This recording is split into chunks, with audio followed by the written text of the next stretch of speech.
Hello बच्चों। आज हम अपना नेक्स्ट चैप्टर स्टार्ट करते हैं। 6th chapter work energy and power. तो ये जो तीनों टर्म्स हैं वर्क एनर्जी एंड पावर, ये तीनों ही टर्म्स से आप लोग बहुत ही अच्छे से फैमिलियर हैं कि ये तीनों क्या होता है। बट फिर भी हमें थोड़ा सा पढ़ना तो पड़ेगा बेसिक्स, ठीक है। और यहाँ पे हम 11th क्लास में इनको एलैबोरेट करेंगे। आपने जो बचपन में वर्क एनर्जी और पावर की डेफिनेशंस पढ़ी हैं, इट्स ऑब्वियस कि हम उन्हीं को ही अपना बेसिक मान के आगे चलेंगे, ठीक है। वही हमारा बेसिक है, बट यहाँ पे 11th क्लास में हम उनको और थोड़ा सा एलैबोरेट करेंगे। आप लोगों ने स्टार्टिंग में सेकंड थर्ड चैप्टर में वेक्टर एंड स्केलर्स पढ़े थे, तो इस चैप्टर में भी और पूरे फिज़िक्स में आपको लास्ट तक, जब तक आप अपनी लाइफ टाइम में फ़िज़िक्स पढ़ेंगे, तब तक आपको स्केलर एंड वेक्टर हर एक टॉपिक में, हर एक चैप्टर में यूज़ करना ही होगा, ठीक है। और वो ऐसे यूज़ होंगे जैसे कि आपने बचपन में ABCD पढ़ी थी ना, अब वो सेंटेंस फॉर्मेशन होती है, तो उसमें अब आप ये नहीं देखते कि A के बाद B आएगा, B के बाद C आएगा, क्या आएगा, है ना। कोई भी वर्ड है तो उस वर्ड की स्पेलिंग क्या है, तो इसी टाइप से अब आपको वो हैबिट हो गई है उन चीज़ों की लिखने की, आपको आ गया है वो अच्छे से। तो इसी टाइप से हम यहाँ पे स्केलर और वेक्टर को यूज़ करेंगे फिज़िक्स में, ठीक है। तो वर्क क्या होता है? काम, जो भी आप काम कर रहे हो, ठीक है। और वो काम कैसे कर रहे हो, कैसे पता चल रहा है कि हमने कोई काम किया है, ठीक है। अगर आपने किसी भी बॉडी पे कोई ऑब्जेक्ट है, कुछ भी है आपके पास, अगर उसकी किसी पोजीशन में चेंज आया, ठीक है, और वो चेंज कैसे आया, अपने आप तो आएगा नहीं, ठीक है। न्यूटन्स के फर्स्ट लॉ ने क्या कहा था कि कोई भी बॉडी या कोई भी ऑब्जेक्ट अपनी उसी सेम पोजीशन पे रहता है तब तक हम उसके ऊपर कोई भी एक्सटर्नल फोर्स अप्लाई नहीं करते हैं।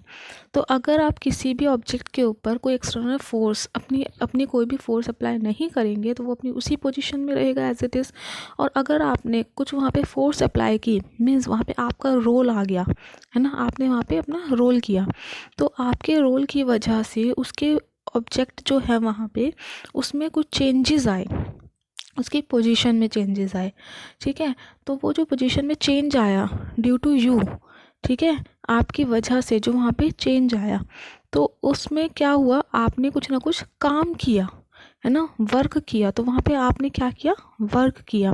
और वर्क कैसे किया, आपने कुछ फोर्स अप्लाई करी उस ऑब्जेक्ट के ऊपर, और उस फोर्स की वजह से क्या हुआ, वहाँ पे डिस्टेंस हुआ, ठीक है, उसकी पोजीशन में कुछ चेंज आया। अब जो आपने फोर्स लगाई है, ठीक है, सपोज़ कि यहाँ पे कोई भी एक कार्ट है, कोई भी गाड़ी है या कुछ भी है, ठीक है, वुडन कार्ट है, कोई भी है। आप इस वुडन कार्ट को ना ऊपर की तरफ से, यहाँ पे आप खड़े हो खुद, यहाँ पे आप खुद खड़े हो, और इसको आप आगे की तरफ ऐसे धकेल रहे हो। जब आप इसको आगे की तरफ धकेल रहे हो तो इसका जो मोशन है वो आगे की तरफ होगा, पॉजिटिव एक्स डायरेक्शन में, ठीक है। और आप अपनी जो फोर्स लगा रहे हो वो कहाँ से लगा रहे हो, ऊपर से लगा रहे हो, ठीक है, उसको आगे करने के लिए। तो अब आप देखो, यहाँ पे कोई भी बॉडी है, मास m की, या कोई भी कार है, तो आपकी जो डायरेक्शन है फोर्स की, डायरेक्शन तो ये वाली हो गई, ठीक है। आप इस डायरेक्शन में फोर्स लगा रहे हो ना। आप इमेजिन करो इन चीज़ों को कि जैसे कि आप हाँ, जैसे कि आप कहीं मॉल में हो, आपने वहाँ पे जो आपका कार्ट होता है उसमें जब आप सामान डालते जाते हो, और उसको जब आप आगे की तरफ आगे की तरफ मूव ऑन कराते हो, तो जो उसके वो हैंडल होता है, आप पकड़े रखते हो उसको अपने हाथ से, तो आप उसके ऊपर फोर्स लगा रहे हो, तभी तो वो आगे बढ़ रहा है। और आपने ऐसे ही इसको पकड़ा हुआ है, सपोज़ ये कोई एक गाड़ी है जिसको आपने पकड़ा हुआ है, ठीक है, इसकी शेप बना लेना। तो इसको आपने यहाँ से ऊपर से पकड़ा हुआ है। तो अब देखो, जो ये फोर्स है, ये फोर्स का यहाँ पे, फोर्स के हमारे कंपोनेंट्स होते हैं, मैंने बताया था आपको पीछे, एफ कॉस थीटा और एफ साइन थीटा को। फोर्स क्या है, यहाँ पे एक वेक्टर है, तो इस वेक्टर को इसके कंपोनेंट्स में मैं रिजॉल्व करूँ तो ऊपर क्या आ गया आपका एफ कॉस थीटा, और नीचे क्या आ गया यहाँ पे एफ साइन थीटा, ठीक है। देखो यहाँ पे ना मेरा वर्टिकल का कोई काम नहीं है, ये तो बस मैंने आपको समझाने के लिए लिख दिया। यह ना तो हमारा वर्टिकल मोशन हो रहा है और ना ही वर्टिकली कोई फोर्स लग रही है। ठीक है, मोशन कहाँ पे हो रहा है, पॉजिटिव एक्स डायरेक्शन में हो रहा है। ठीक है, और ये मोशन सपोज मैं इसको डी से रिप्रेजेंट कर रही हूँ, या एस से कर लो, किसी भी चीज़ से कर लो। तो यहाँ पे अब आपने जो फोर्स लगाई, उस फोर्स की वजह से गाड़ी आपकी आगे गई, है ना। तो आपने यहाँ पे क्या किया, काम किया, वर्क किया। ठीक है, वर्क कैसे किया आपने, फोर्स अप्लाई करी, जिसकी वजह से आपका यहाँ पे कुछ डिस्प्लेसमेंट हुआ। अब जो वर्क होता है फिज़िक्स के टर्म्स में अगर हम पढ़ें, तो वर्क जो है it is the dot product. ठीक है, ये डॉट है ना बीच में, ये dot, it is the dot product of component of the force. Force का एक कंपोनेंट, चाहे वो कॉस थीटा भी हो सकता है और साइन थीटा भी हो सकते हैं, बट यहाँ पे हमारी हॉरिजॉन्टल मोशन हो रहा है, तो इसलिए हम कौन सा लेंगे, F cos theta, dot product of the force, component of the force to the displacement. ठीक है, और या फिर आप कह सकते हो in the direction of displacement. जो हमारा फोर्स का कंपोनेंट है वो उसी डायरेक्शन में है जिस डायरेक्शन में हमारा डिस्प्लेसमेंट हो रहा है, जिस डायरेक्शन में हमारा आपका जो ऑब्जेक्ट है वो मूव कर रहा है। ठीक है, so the work is the dot product of the component of the force in the direction of the displacement, in the direction of the displacement to the magnitude of the displacement. ये तो work क्या हो गया आपका, F into D into cos theta. ठीक है, ये formula याद रखो, ये आपका क्या हो गया, वर्क हो गया। ठीक है, अगर समझ नहीं आया अभी भी तो आप व्हाट्सएप पे मुझे मैसेज करके बता सकते हो, जिस भी टॉपिक में आपको प्रॉब्लम होगी। अब देखो जो ये डॉट लगाया ना मैंने, इसी को ही हम क्या बोलते हैं, डॉट प्रोडक्ट। मुझे याद नहीं है कि मैंने आपको प्रीवियस क्लास में डॉट प्रोडक्ट और क्रॉस प्रोडक्ट पढ़ाया था या नहीं पढ़ाया था, तो आप एक बार मेरे को मैसेज करके बता देना, तो मैं उसकी एक अलग से क्लास ले लूँगी, क्योंकि ये बहुत ही इंपॉर्टेंट है टॉपिक्स दोनों यहाँ के लिए, डॉट प्रोडक्ट और क्रॉस प्रोडक्ट। ठीक है, देखो एक बार फिर भी मैं आपको बता देती हूँ, अगर कोई भी चीज़, दो चीज़ें पैरेलल हैं एक दूसरे के, मैंने आपको लास्ट चैप्टर में आई, जे कैप, के कैप पढ़ाया था, है ना। ये तीनों ही क्या होते हैं, हमारे यूनिट वेक्टर्स होते हैं, यूनिट वेक्टर्स। अगर आपका हम आई डॉट आई लिखते हैं, मीन्स दो सेम डायरेक्शन, ये किस, इसका मतलब क्या है, सेम डायरेक्शन, दो पार्टिकल्स हैं जो कि सेम डायरेक्शन में आई डॉट आई, तो इसका क्या मतलब होता है, वन। ठीक है, ऐसे ही अगर जे डॉट जे लिखूँ तो वो भी वन, के डॉट के इज़ ऑल्सो वन। और अगर मैं यहाँ पे आई क्रॉस जे लिखूँ, ठीक है, एक सेकेंड, आई डॉट जे का भी बता देती हूँ। अगर मैंने यहाँ पे आई डॉट जे लिखा तो ये हमारा क्या हो जाता है, ज़ीरो हो जाता है, means this is the dot product. ये आई डायरेक्शन है, ये आपकी जे है और ये आपका के है। ठीक है, अगर आप इस आई और जे का डॉट प्रोडक्ट लेते हैं तो वो आपका ज़ीरो हो जाता है। कैसे ज़ीरो हो जाता है, I dot J into cos theta लिखते हैं। अगर थीटा आपका ये 90 डिग्री बनता है, थीटा इज़ 90 डिग्री, तो हमें पता है कॉस 90 की वैल्यू क्या होती है, ज़ीरो होती है। सो आई डॉट जे हमारा क्या हो जाता है, ज़ीरो हो जाता है। ऐसे ही आई डॉट के भी आपका जीरो हो जाएगा, जे डॉट के भी आपका जीरो हो जाएगा। ठीक है, और ये वन कैसे हुआ, सेम इसी फॉर्मूले से, I dot I cos theta. ठीक है, यहाँ पे आई डॉट आई मीन्स एक ही डायरेक्शन में है दो पार्टिकल्स आई और आई, तो यहाँ पे जो थीटा है कोई एंगल फॉर्म नहीं हो रहा, तो मीन्स 0 डिग्री। और अगर ये ज़ीरो है तो ये क्या हो जाएगा, cos zero is one, so I dot I is one. ठीक है, और ठीक है, और अगर आपको ऐसे ही क्रॉस प्रोडक्ट में पूछा जाता है, इसको क्रॉस को हम ऐसे मल्टीप्लाई से लगाते हैं, तो I cross I is equals to आपका होता है ज़ीरो, और ऐसे ही जे क्रॉस जे भी ज़ीरो, के क्रॉस के भी आपका ज़ीरो होता है। इनके ऊपर कैप लगा लेना। ठीक है, और अगर हम दो अलग अलग वेक्टर्स को लेते हैं आई डॉट जे, तो आई डॉट जे आपका इक्वल होता है के आई क्रॉस जे, ठीक है, इक्वल होता है के वेक्टर के। ऐसे ही जे क्रॉस के आपका इक्वल होता है आई क्रॉस के।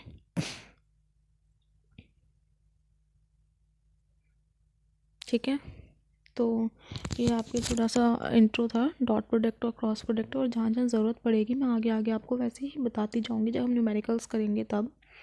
तो अभी जो हमारा वर्क का चल रहा है आपका टॉपिक, तो वर्क का मैंने भी बताया आपका फॉर्मूला होता है F dot D cos theta. ठीक है, और इसका हम कोई डायग्राम ड्रॉ करें तो सपोज़ ये है,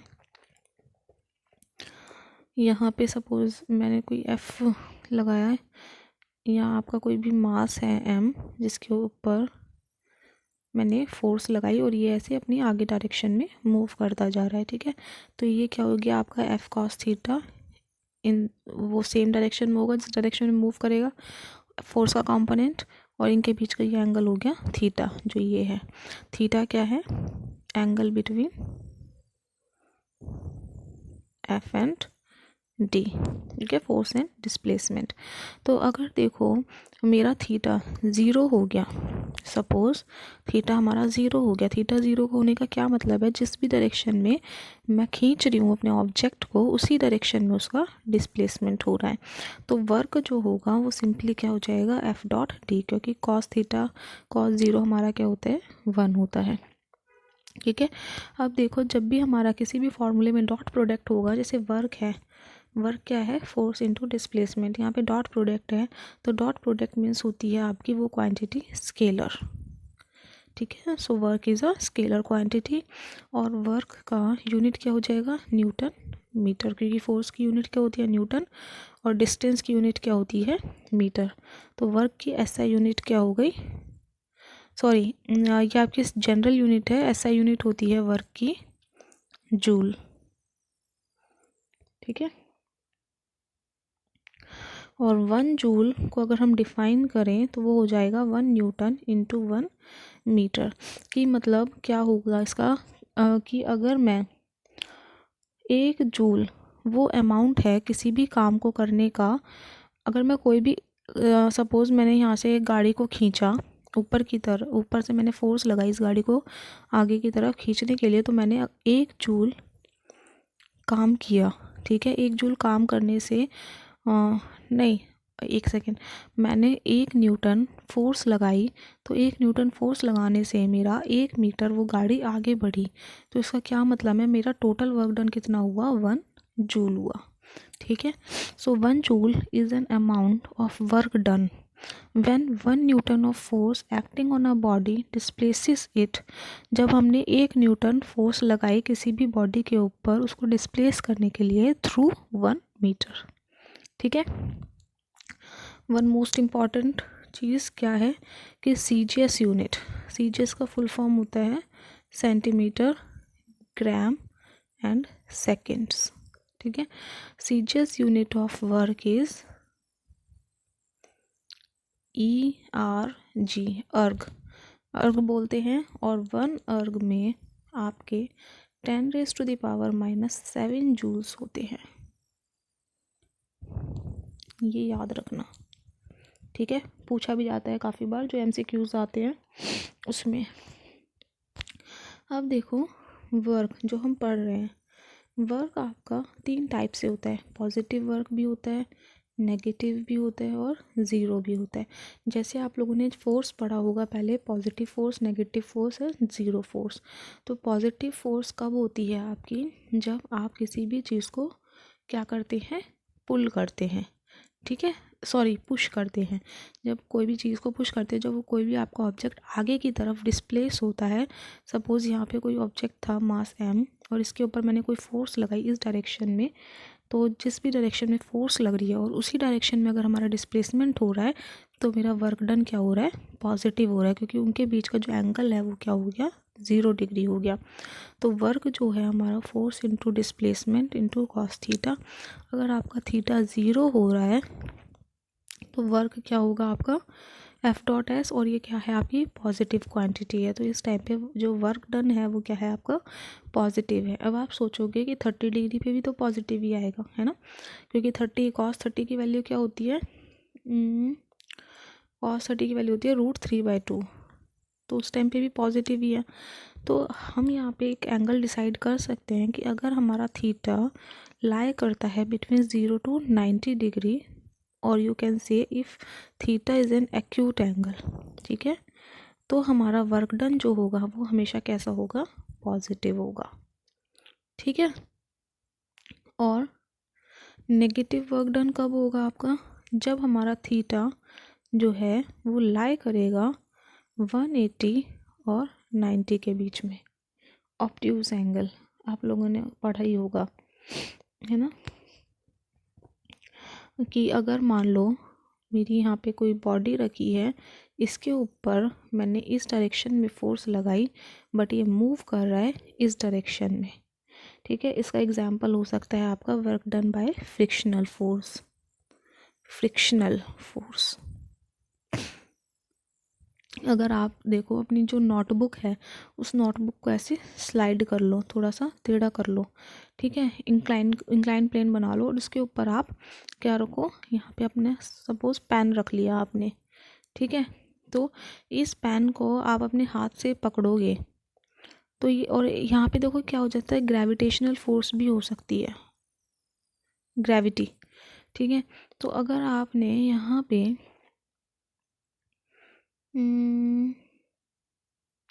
नहीं, ये स्लाइड वाला तो गलत हो जाएगा एग्जाम्पल।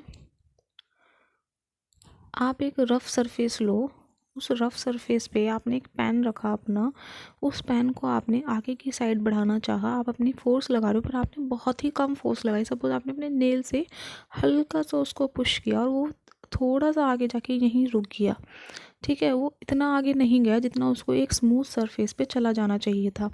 क्यों, क्योंकि रफ़ सरफेस पे फ्रिक्शन आपकी ज़्यादा होगी, तो उसने उसको आगे की तरफ नहीं मूव करने दिया, मीन्स वो उसके मोशन को रेजिस्ट कर रही है, ठीक है। तो यहाँ पे जो फ्रिक्शन फोर्स है वो भी उसका एक एग्जाम्पल हो सकता है। और अगर हम फोर्स जिस भी डायरेक्शन में लगा रहे हैं, सपोज़ मैंने फोर्स इस डायरेक्शन में लगाई, इसको पुल किया, पर ये स्टिल अपना आगे की तरफ जा रहा है, ठीक है। तो इसका मतलब क्या है, इसका जो एंगल है थीटा वो कितना बना, 180 डिग्री बना, और कॉस 180 की वैल्यू हमारी क्या होती है, -1 होती है। तो इसीलिए यहाँ पे जो वर्क डन होगा वो क्या हो जाएगा, cos 180 is -1, so work done क्या हो जाएगा आपका -F dot S, which is negative work done.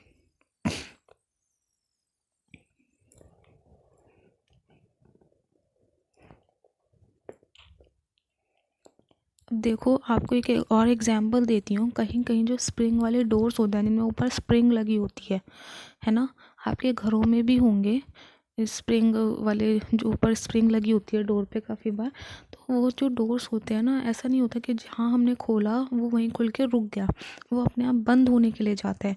अगर मैंने इस डोर को इस तरफ अपनी तरफ खींचा, यहाँ इस तरफ फोर्स लगाई, तो ये दोबारा अपोजिट साइड जाके क्या होगा, अपने आप को बंद करने लग जाएगा, ठीक है। वो डोर ना हमेशा बंद की तरफ ही अपने आप को खींचते हैं, ठीक है, जिससे कि डोर खुला ना रहे, अपने आप ही बंद हो जाए।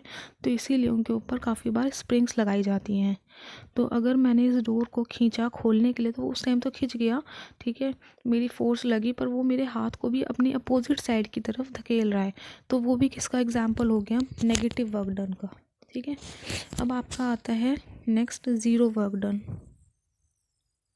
ज़ीरो वर्क डन में क्या होगा, या तो आपकी फोर्स ज़ीरो होगी या आपका डिस्प्लेसमेंट ज़ीरो होगा, ठीक है। इन दोनों में से कोई भी चीज़ अगर ज़ीरो हुआ तो यहाँ पे वर्क डन कुछ भी नहीं होगा। सपोज़ आप एक दीवार के साथ खड़े हो और आप इस दीवार को पुश कर रहे हो, पर ये दीवार जो है, आपकी वॉल जो है, वो कभी भी आगे की तरफ मूव नहीं करेगी, ये आपको भी पता है। मीन्स यहाँ पे जो आप जितनी भी फोर्स लगा लो, वो सारी फोर्स आपकी क्या हो गई, फेल हो गई, और आपका डिस्प्लेसमेंट क्या हुआ, ज़ीरो हुआ। तो यहाँ पे आपका वर्क डन क्या हो जाएगा, ज़ीरो हो जाएगा। This is the zero work done, ठीक है। एक और एग्जांपल ले लेते हैं, तो डिस्प्लेसमेंट के लिए हो गया, एक वेट के लिए भी एग्जांपल ले लेते हैं। तो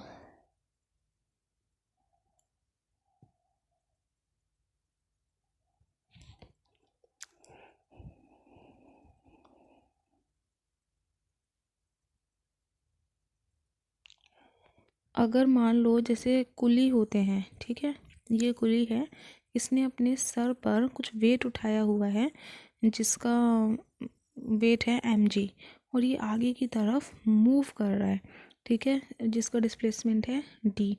तो यहाँ पे देखो ये दोनों ही चीज़ें क्या हो गई, एक दूसरे के परपेंडिकुलर हो गई, 90 डिग्री एंगल बनाया। तो यहाँ पे टोटल वर्क डन क्या हो जाएगा, 0 हो जाएगा, एफ डॉट एस कॉस 90। तो 90 डिग्री मीन्स 0, तो वर्क डन क्या हो गया आपका, 0 हो गया।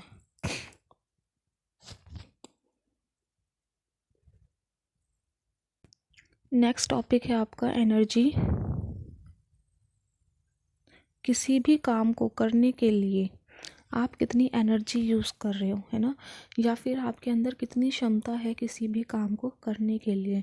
आप पढ़ रहे हो, आपने 2 घंटा पढ़ लिया, 3 घंटा पढ़ लिया, 4 घंटे पढ़ लिए, 5 घंटे पढ़ लिए, but after 4 to 5 years you will be tired, और आप इतना ज़्यादा टायर्ड हो जाओगे कि अब आपके अंदर एनर्जी नहीं बची अपना आगे पढ़ने के लिए, ठीक है। वो जो पढ़ाई कर रहे हो आप, वो भी तो एक वर्क ही है ना, ठीक है। उस वर्क को करने के लिए आपको एनर्जी चाहिए, बट अब आपकी कैपेसिटी ख़त्म हो चुकी है अपनी इस एनर्जी को करने के लिए। अब आपको रिचार्ज होना पड़ेगा। रिचार्ज कैसे होगे, या तो थोड़ा फ्रेश होगे, घूम के आओगे, खाना खाओगे, या थोड़ा सा नींद लोगे, है ना, उसके बाद आप अपना रिचार्ज हो जाओगे। तो बेसिकली एनर्जी क्या होती है, कैपेसिटी ऑफ डूइंग वर्क, ठीक है, और आपके अंदर कितनी एबिलिटी है, एबिलिटी ऑफ डूइंग वर्क, वो क्या होता है आपका, एनर्जी होता है। Energy is also a scalar quantity, क्योंकि एनर्जी की कभी कोई डायरेक्शन नहीं होती है, ठीक है।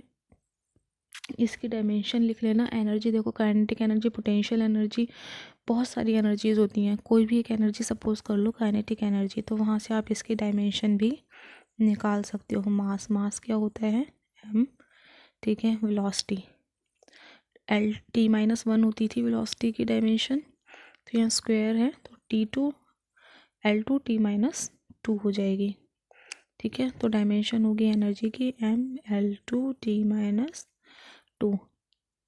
यूनिट क्या होती है इसकी, जूल, SI यूनिट, ठीक है। और मैंने आपको अर्ग में भी बताया था, सीजीएस यूनिट अर्ग होती है, और एक अर्ग में कितना होता है, 10⁻⁻7 जूल्स, ठीक है। फॉर्म्स ऑफ एनर्जी पढ़ते हैं कि एनर्जी कितने फॉर्म टाइप्स की होती हैं। तो आपका एक है आपकी mechanical energy, electrical energy, chemical energy, solar energy, heat energy, magnetic energy, light energy, इस टाइप से बहुत टाइप्स की एनर्जी हैं। बट आपको जो इस चैप्टर में पढ़ना है वो पढ़ना है सिर्फ मैकेनिकल एनर्जी। तो जो मैकेनिकल एनर्जी है बेसिकली वो क्या होती है, मैकेनिकल एनर्जी कि जो आपकी बॉडी एनर्जी लगाती है, वो उस एनर्जी को हम बोलते हैं मैकेनिकल एनर्जी। मीन्स कोई वो एनर्जी जो मैकेनिकली की जाए, जो काम मैकेनिकली किया जा रहा है किसी भी बंदे के थ्रू, किसी भी पर्सन के थ्रू, तो वो आपका क्या है, वो उस टाइम पे कौन सी एनर्जी यूज़ कर रहा है, अपनी मैकेनिकल एनर्जी यूज़ कर रहा है। तो मैकेनिकल एनर्जी के भी 2 टाइप्स होते हैं, काइनेटिक एंड पोटेंशियल। तो जो टोटल मैकेनिकल एनर्जी होती है जो आप कर रहे हो, ठीक है, टोटल मैकेनिकल एनर्जी, सपोज़ आप कोई वेट लिफ्ट कर रहे हो, तो उस वेट लिफ्ट में वो वेट लिफ्टिंग जो है, आप अपने हाथ से सपोज़ कोई वेट उठा रहे हो, डंबल्स उठा रहे हो, तो उस टाइम पे आप कौन सी एनर्जी यूज़ कर रहे हो, अपनी मैकेनिकल एनर्जी, ठीक है। और वो एनर्जी क्या है, it is the sum of kinetic energy and potential energy, इनका ये सम होता है, ठीक है। तो यहाँ पे थोड़ा सा हम मैथमेटिकली कर लें, काइनेटिक एनर्जी के लिए और पोटेंशियल एनर्जी के लिए एक्सप्रेशंस लिख लें थोड़ा सा। तो न्यूटन्स का हमने थर्ड इक्वेशन पढ़ा था, थर्ड इक्वेशन ऑफ मोशन से हम लिख सकते हैं v² - u² is equals to 2a_s, ठीक है। सपोज़ आपकी कोई भी एक बॉडी है, ये किसी ग्राउंड पे, और इनिशियली ये रेस्ट पे है, ठीक है, मैंने इसमें कुछ फोर्स लगाई F, तो आफ्टर अप्लाइंग दी फोर्स ये इसकी जो फाइनल पोजीशन है, इसने कुछ वेलोसिटी अचीव करी बाय फोर्स से, ठीक है, वो वेलोसिटी क्या है, v है। और यहाँ पे स्टिल ये इसमें फिर से फोर्स लगाई तो वो और आगे मूव कर रही है डी डिस्प्लेसमेंट के साथ। तो इनिशियल वेलोसिटी क्या है इसकी, 0 है। u को हम इनिशियल वेलोसिटी लिखते हैं, v को हम फाइनल वेलोसिटी लिखते हैं, ठीक है। और इसको मैं क्या लिख रही हूँ, 2as। तो v square is equals to 2s हो गया। तो यहाँ से a क्या हो गया, acceleration v square upon 2s, ठीक है। और फिर वर्क डन देखें कि हमने कितना वर्क डन किया, फोर्स लगाई ना उस बॉडी के ऊपर उसको मूव कराने के लिए, तो F into S cos theta. अब देखो यहाँ पे ये जो फोर्स है ये दोनों सेम, फोर्स भी और डिस्प्लेसमेंट भी दोनों सेम डायरेक्शन में हो रहा है, तो थीटा हमारा 0 हो गया। तो वर्क डन क्या हो गया, only F into S. Force क्या होता है, mass into acceleration into S. अब एक्सीलरेशन की वैल्यू यहाँ से पुट कर देंगे, m into V square upon 2s into S. एक एस से एक एस कैंसिल हो गया, सो वर्क डन जो है वो क्या बचा हमारा, हाफ mv स्क्वायर। अब देखो जो ये हाफ mv स्क्वायर है हमारा, ये किसका फॉर्मूला बन रहा है, हमारा काइनेटिक एनर्जी का बन रहा है। तो हम यहाँ पे क्या कह सकते हैं कि जो ये वर्क डन निकला हमारा, उस बॉडी को यहाँ इस पोजीशन से इस पोजीशन पे मूव कराने के लिए ये किस फॉर्म में दिख रहा है हमें, काइनेटिक एनर्जी की फॉर्म में। So this work done appears in the form of kinetic energy of the body. Body move करी ना, इट मीन्स उसने काइनेटिक एनर्जी शो कर रही है अपनी, ठीक है। तो ये एक्सप्रेशन आ गया काइनेटिक एनर्जी का। अब देखो हमें एक रिलेशन ड्राइव करना है between kinetic energy and momentum. Linear momentum को हम स्मॉल p से रिप्रेजेंट करते हैं, जो कि हमारा फॉर्मूला होता है p is equals to mv, ठीक है। काइनेटिक एनर्जी होती है हाफ mv स्क्वेयर। अगर मैं इसको ऊपर नीचे m से मल्टीप्लाई कर दूं तो काइनेटिक एनर्जी आ गया हमारा half m square V square upon m। और ये mv है, यहाँ m स्क्वायर वी स्क्वायर है, तो ये p स्क्वायर हो जाएगा यहाँ पे। तो इसको मैं लिख दूँ half p square upon m।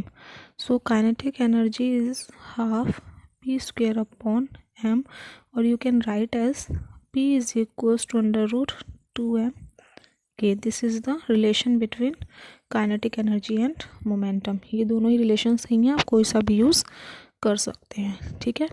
Next class में हम पढ़ेंगे वर्क एनर्जी थ्योरम। यहाँ जो वर्क एनर्जी थ्योरम है वो आपको कांस्टेंट फोर्स के लिए भी पढ़ना है और वेरिएबल फोर्स के लिए भी पढ़ना है, दो फोर्सेस के लिए। एक टाइम में तो हमारी फोर्स जो होती है वो कांस्टेंट रहती है, ठीक है। दूसरे टाइम में फोर्स हमारी हर एक पॉइंट पे चेंज होती रहती है, मीन्स वेरी करती है। तो ये दोनों के लिए हम वर्क एनर्जी थ्योरम पढ़ेंगे नेक्स्ट क्लास में। तब तक अपना ये कंप्लीट कर लो।